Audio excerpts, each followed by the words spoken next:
Alright, I've just taken my Honda HS621. It's a 4-stroke engine. Not sure on the horsepower. I was just taking it out of the shed from the summer storage. And it's already November, so it's getting cold out, and kind of want to work on this now since I finished all my other snowblower projects. Sold the other one. I'd like to get this one going in. As you can see, I took off the handlebars for room because the shed's not all that big and we need room for the summer stuff. And now I'm going to put them back on, and then I'm going to grease the spots that need to be greased, like over there and over here. And then I'm going to put gas in it and see how it starts up. We hardly use this, probably only 4 or 5 hours a year, so we don't change the oil too much. Probably every other year, which is still too much, really. This thing has always run really, really good, and I could put gas in it in the beginning of the winter, and it would start in one pull. That is, as long as that I turned on the fuel. I think one year I didn't do that, so it doesn't count. But anyway, last year I took out the spark plug, checked it, and the manual said to put a little bit of 4-stroke oil inside of there and then pull it a couple times without it starting, turning the ignition switch off. So I did that, and you're probably going to see it smoke a little at first, which obviously is just the oil burning off. And other than that, that's pretty much all I'm going to do. I'm going to start off with putting these handlebars on. Okay, now I'm going to put some lithium grease on a couple different places. Instead of using my spray, I'll just use some of this stuff in a can.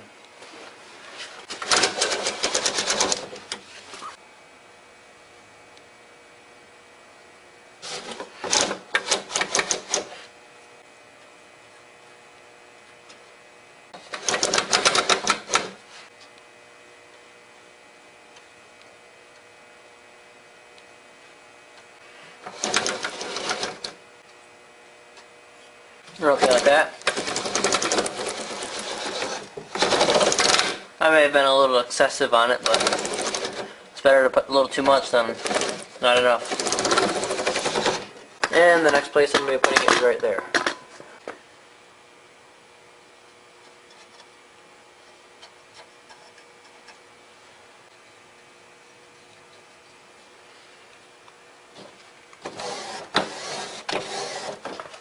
And on the other side.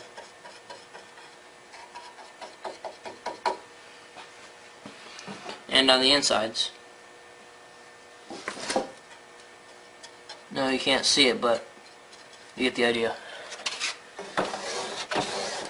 And one last spot on the hinges. A little bit of rust on that. Hopefully we can prevent any more of that.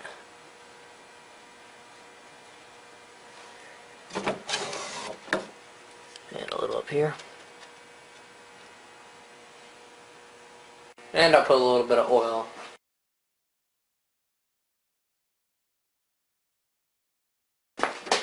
Here. What I'm using here is a mix of engine oil and transmission oil.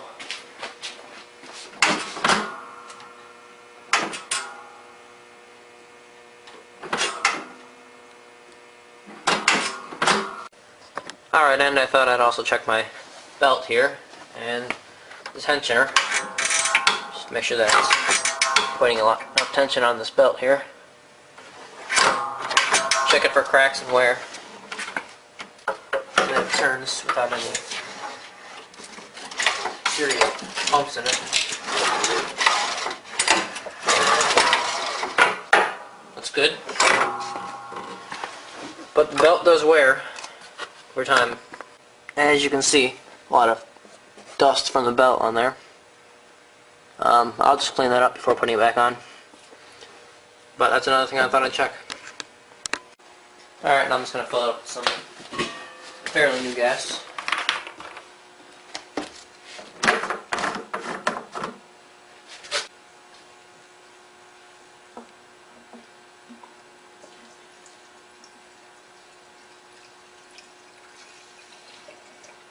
Just a little bit for now. And I'll test it outside.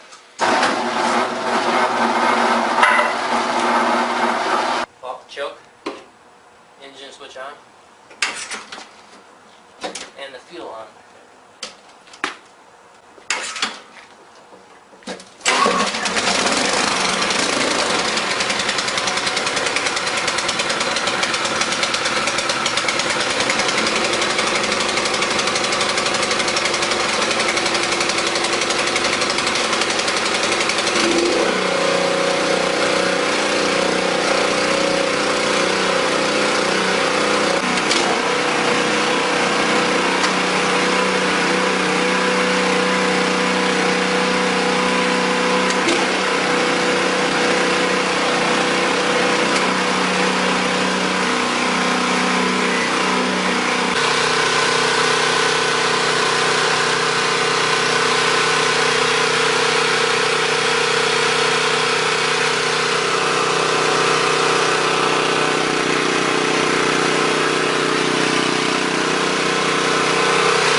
Alright, the oil's hot.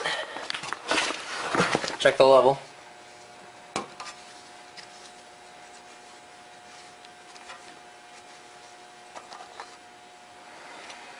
Alright, you can see, if you can see, it's right up to the edge.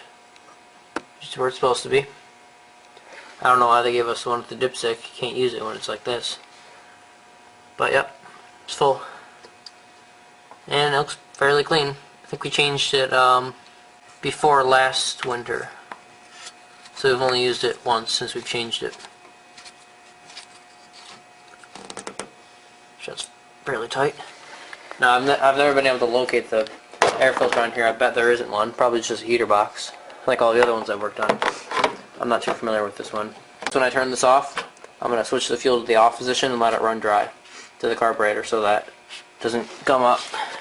That's just what I do every time. And there's the carburetor. Here's one model newer, but for a lawnmowers. Same company.